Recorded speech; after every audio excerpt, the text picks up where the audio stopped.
And we have a web question. It's come in from Deirdre Baker in New South Wales. Peter Singer, in your 2001 article, Heavy Petting, you state that mutually satisfying sexual activities between humans and animals can develop. Please explain. I wondered if that one would come up. So firstly, it was a book review. It wasn't really an article. I was reviewing a book that discussed this issue. I mean, it is a fact that there is sexual contact between some humans and animals. And I was raising the question why we have such a taboo on this. Now, obviously, sometimes it involves cruelty and the infliction of power and dominance on an animal, and clearly I oppose that. But there can be occasions, I don't know, you know, it's a family program, how much vivid description you want, but... Go ahead. Okay, so...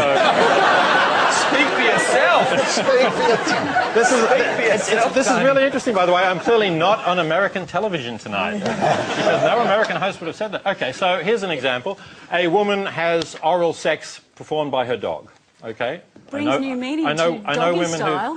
I know women who've said that this is something that pleases them. The dog is free to do it or walk away. There's no dominance over the dog. Okay, that seems to me harmless. This is a trained dog, obviously. Well, it's her dog who enjoys doing it and sees that the dog gives pleasure to the companion who the dog lives with. You know, I don't see why we have a huge taboo Peter, even over this is just discussing. Weird.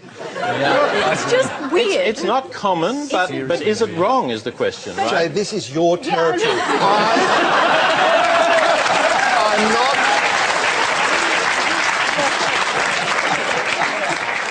Let's get a psychiatrist's perspective on this. I'm just sitting here thinking now, Freud did say that human beings are polymorphously perverse, which is another way of just saying there are lots of different views that just...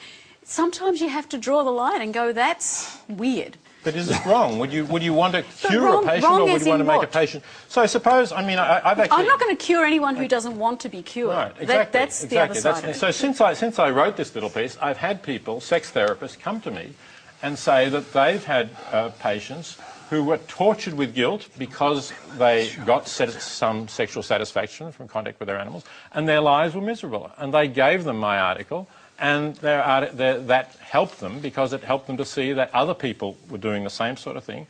And here was at least somebody who was saying, you know, this is not a sign of terrible moral evil.